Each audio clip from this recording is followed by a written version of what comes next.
Beypore international water fest വളരെ വിജയകരമായി പൂർത്തീകരിക്കപ്പെട്ടു. കോഴിക്കോട് മാനാഞ്ചിറ സ്ക്വയറും ബീച്ചും ഇലുമിനേറ്റ് ചെയ്തതും ജനങ്ങൾ വലിയ നിലയിലാണ് സ്വീകരിച്ചിട്ടുള്ളത്.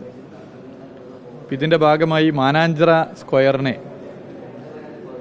സ്ഥിരമായി ആളുകൾ അവിടെ വരുന്നതാണ്. കൂടുതൽ സൗന്ദര്യവൽക്കരിക്കാനും മുന്നോട്ട് കൊണ്ടുപോകാനും ഇപ്പോൾ ഒരു ടൂറിസം വകുപ്പ് ഒരു 1 കോടി രൂപ അനുവദിച്ചിരിക്കുകയാണ്.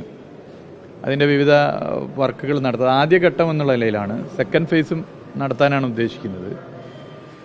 കോഴിക്കോട് കോർപ്പറേഷനുമായി ചർച്ച ചെയ്തിരുന്നു. മേയർ, ഡെപ്യൂട്ടി മേയർ എന്നിവരുമായൊക്കെ ചർച്ച ചെയ്തിട്ടാണ് അവർ ഇതിന് അനുവദിച്ചിട്ടുള്ളത്. അതിൻ്റെ അടുത്ത ഘട്ടത്തിലേക്ക് കൂടി കിടക്കണം. ജനങ്ങൾക്ക് കോഴിക്കോട് വരാനും സമയം ചെലവഴിക്കാനും സാധ്യമാകുന്ന മറ്റിടങ്ങളുമുണ്ട്. ആ ഇടങ്ങളെയും സൗന്ദര്യവൽക്കരിക്കുക എന്നുള്ളതാണ് മറ്റൊരു കാഴ്ചപ്പാട്. 2024 അതിന് മുൻകൈ എടുക്കണം. അതിൻ്റെ ഭാഗമായി സരോവരം മികവുറ്റ നിലയിൽ മാറ്റി തീർക്കാനാണ് ഉദ്ദേശിക്കുന്നത്. സരോവരത്തിൽ ഇതിൻ്റെ ഭാഗമായി 2 കോടി രൂപ ടൂറിസം വകുപ്പ് അനുവദിച്ചിരിക്കുകയാണ്. ഇവിടെയൊക്കെ മറ്റ് സാധ്യതകളെ കൂടി ഉപയോഗപ്പെടുത്തി മുന്നോട്ട് പോകാനാണ് ഉദ്ദേശിക്കുന്നത്. കോഴിക്കോട് നിരവധി പാർക്കുകളുണ്ട്. ആ പാർക്കുകൾ പലതും ഉപയോഗിക്കാൻ പറ്റാത്ത ചില സ്ഥിതിഗതികളുണ്ട്. ആ പാർക്കുകൾ ചിലത് കോർപ്പറേഷൻ്റെയാണ്, ചിലത് മറ്റ് സ്ഥാപനങ്ങളുടേതാണ്. അവരുമായൊക്കെ സംസാരിച്ച് പാർക്കുകളെ കൂടി കുട്ടികൾക്കും ജനങ്ങൾക്കാകെ ഉപയോഗിക്കുന്ന നിലയിലേക്ക് മാറ്റാനുള്ള ഒരു മുൻകൈ ടൂറിസം വകുപ്പ് എടുക്കുന്നതാണ്.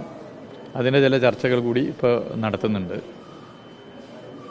കേരളത്തിലെ പാലങ്ങളാകെ ദീപാലങ്കൃതമാക്കി മാറ്റി തീർക്കുക എന്നുള്ള ഒരു പദ്ധതി നമ്മളെ പാരീസൊക്കെ പോലെ കഴിഞ്ഞ വർഷം പറഞ്ഞിരുന്നു. കഴിഞ്ഞ വർഷമല്ല, ഈ വർഷം പറഞ്ഞിരുന്നു. കഴിഞ്ഞ വർഷം പറയാൻ ദിവസം 2 കൂടി ഉണ്ടല്ലോ.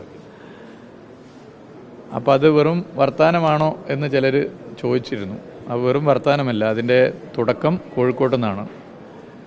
ഈ മാസം 14-ാം തീയതി കോഴിക്കോട് ഫറോക്ക് പഴയ പാലം ദീപാലങ്കൃത പദ്ധതിയുടെ സംസ്ഥാനതല ഉദ്ഘാടനം അവിടെ നടക്കുകയാൻ വേണ്ടി പോവുകയാണ്. ജനുവരി 14 ജനുവരി. അപ്പോൾ അങ്ങനെ തിരുത്തേണ്ടത് അപ്പം ചൂണ്ടിക്കാട്ടുന്നതിന് ഉപകാരം. അത് നിങ്ങൾ എപ്പോഴും ചൂണ്ടിക്കാണിക്കണം.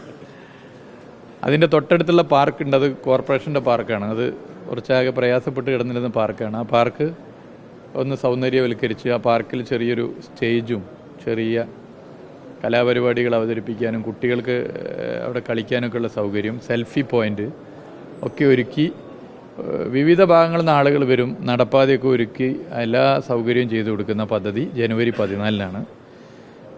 അതിനുശേഷം കേരളത്തിലത് വിവിധ ജില്ലകളിലേക്ക് പടരും. കോഴിക്കോട് ജില്ലയിൽ തന്നെ അതിൻ്റെ സാധ്യതകളുള്ള പാലങ്ങളുണ്ടെങ്കിൽ നിങ്ങൾക്ക് ചൂണ്ടിക്കാണിക്കാം. അത് നമുക്ക് എല്ലാവരുമായി ചർച്ച ചെയ്ത് കാര്യങ്ങൾ ചെയ്യാം.